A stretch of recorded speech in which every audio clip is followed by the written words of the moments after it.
இன்றே டவுன்லோட் செய்து உங்கள் ஃபேவரட் ஷோக்களை என்ஜாய் பண்ணுங்க.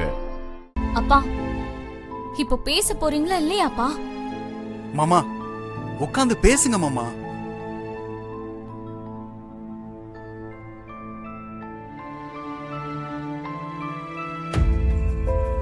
மங்க, முதல்ல இவங்க குடிக்கிறதுக்கு ஏதாவது கொண்டு வந்து கொடு. அம்மா அம்மா, அதெல்லாம் எதுவும் வேண்டாமா. ஐயா, உங்ககிட்ட ஒரு விஷயம் மட்டும் கொஞ்சம் பேசணும். சொல்லுங்க, என்ன விஷயம்? ஐயா, உங்க காலமும் முடிய போகுது. உங்க தங்கச்சிக்கும் வயசாயிடுச்சு. இன்னும் எத்தனை வருஷம் இந்த பகையை சுமந்துட்டு இருப்பீங்க? அன்னைக்கு உங்க தங்கச்சி அவங்க விருப்பத்தை உங்ககிட்ட சொல்லதான் செஞ்சாங்க. கேக்குற மனநிலைமையில நீங்க இல்ல. நீங்க உங்க ஈகோவை தான் பாத்தீங்க. உங்க தங்கச்சியோட மனச பாக்கல.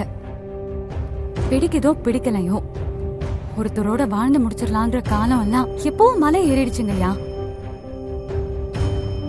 வாழ்ந்தா மனசுக்கு பிடிச்சவங்களோட தான் வாழணுங்கிறது, இல்லைன்னா சாகணுங்கிறது பொண்ணுங்க உங்க காலத்திலே முடிவெடுத்துட்டாங்க. அந்த காலத்துல பிறந்த உங்க தங்கச்சி மட்டும் வேற என்ன செஞ்சிட முடியும்? காதல் தப்பு, காதலிக்கிறவ ஓடகாலிங்கிற எண்ணம் எல்லாம் ரொம்ப பழசாயிடுச்சு. அத இன்னுமா நீங்க மனசுல சுமந்துட்டு இருக்கீங்க? சரி, வீட்டை விட்டு உங்க தங்கச்சி ஓடி போனாங்க. தெருவிலையா போய் நின்னாங்க?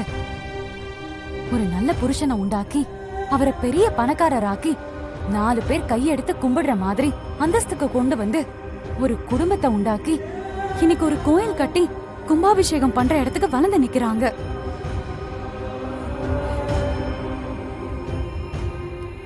அவ்வளோ பெரிய இடத்துக்கு வந்தோம்.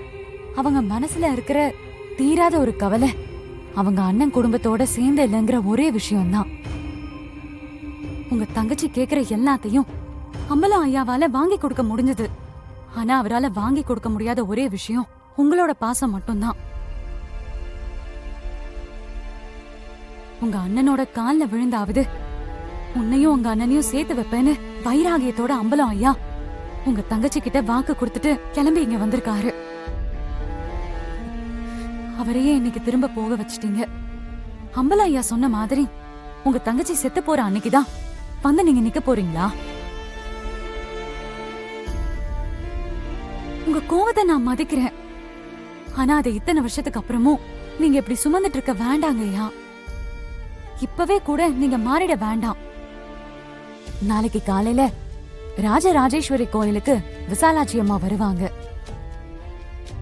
ஒருவேளை உங்களுக்கு கோவம் தணிஞ்சிருச்சுன்னா நாளைக்கு நீங்களும் அங்க வாங்க.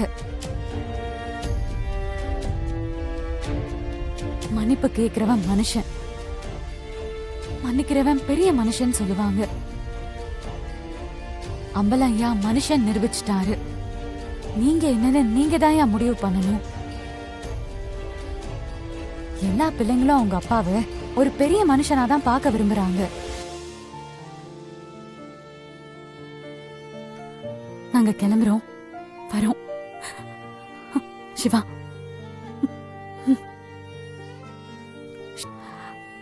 வரோம்.